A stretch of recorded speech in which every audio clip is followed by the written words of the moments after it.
year around this time, UGG start releasing the new it shoe of the winter. Today I have two of their newest releases, which coincidentally follows the latest two biggest trends. We have the Ugg Elea slip-on and we also have the Zora Ballet flats. If you are new here, welcome to my channel. My name is Olivia and I have lots and lots and lots of shoe content. So if you do want to keep updated with all my latest videos, make sure you are subscribed. First up, we're going to take a look at the Ugg Elea slip-ons. I feel like this is going to be a big hit this winter. So this is following on from the flat slipper mule trend.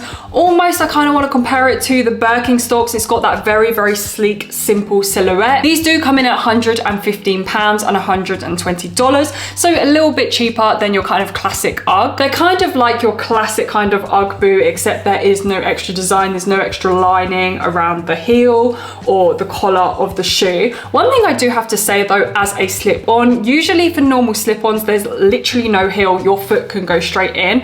As you will notice, there is a little bit of a heel instep here. In terms of the upper, we have the popular and the OG suede. I got this in the color chestnut. We have the usual sheepskin lining and the sheepskin insole made up of 80% upcycled wool. What is different about these though is you have that super thin sole on the bottom, making it more like a slipper. For the midsole and the outsole, we do have the exact same material, and that is the EVA rubber sole. And you also have the Ugg traction at the bottom, but as mentioned, this sole is absolutely tiny. In terms of logos, you have the Ugg logo embossed on the outside, and you also find it on the insole as well, embroidered in. One thing I did also notice about this insole is that you can actually peel it up, even though it is a little bit sticky. I guess if your feet were a little bit too hot, you could actually take it out and just wear it like that. The only thing is you won't get as much comfortability because you don't have this very nice soft plush insole. Now, a great thing about these is that these are actually water resistant on the top as well.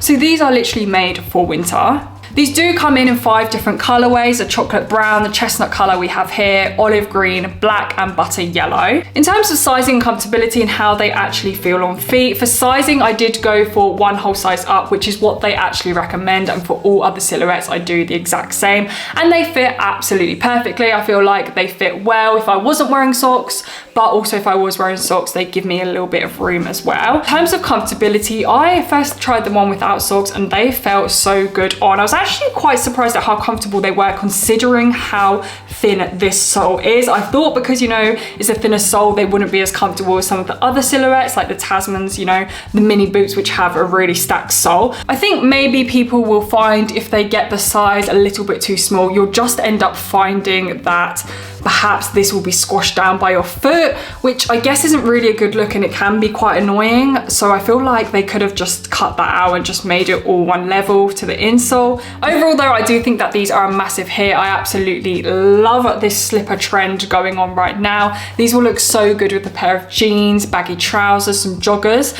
Maybe £150 is a bit too expensive to actually wear as a slipper. I mean, if you've got the money, then why not? But personally for me, I would absolutely wear these as an outdoor shoe rather than an actual slipper. Next up in new and in Ugg, we have the Zora Ballet pumps, and I cannot get over how light these are. They literally feel like a piece of rubber.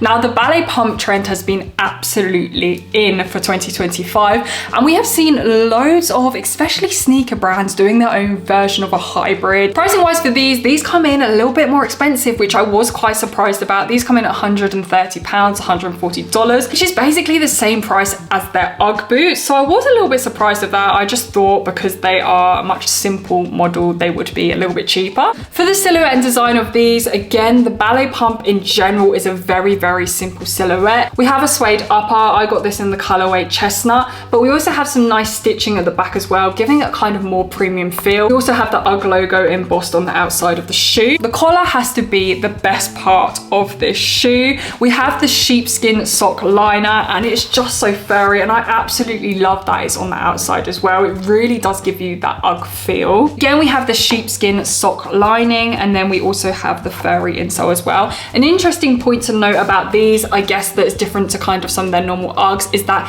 inside you actually have the lining without the fur. Some of the normal Uggs like the Tasmans and also the slip-ons, which I just spoke about, you have the fur that goes all the way inside the shoe, whereas this actually just has the sheepskin lining throughout.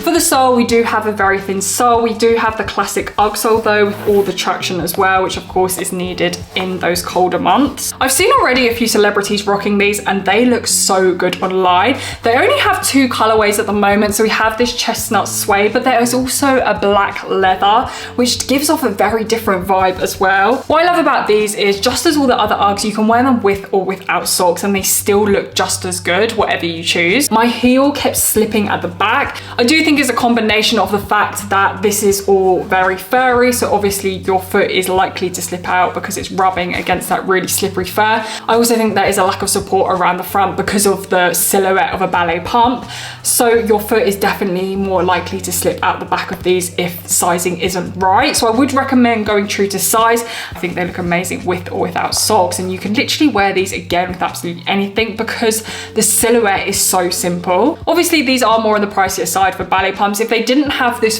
fur collar lining, then I would have straight up said they are absolutely not worth it. But because they do, and they really do fit into that kind of Ugg aesthetic, the fur does absolutely serve a purpose as well. Your feet are so toasty. So these are Ugg's newest pairs. Let me know in the comments below what you guys are saying. I definitely think these slip-ons are going to be up there. The ballet pumps, I definitely think maybe this is just a kind of single release. They'll sell out and then they'll be gone. Again, because they're ballet pumps, I feel like they'll have a lower demand for them. I do absolutely love Ugg's releases, and you might be able to tell from some of my other YouTube videos on some of the Ugg silhouettes that they have brought out. I feel like they're very initiative and they're definitely stepping into those hybrid models, which I'm absolutely here for. Thank you guys so much for watching today's video, and I'll see you guys in my next one.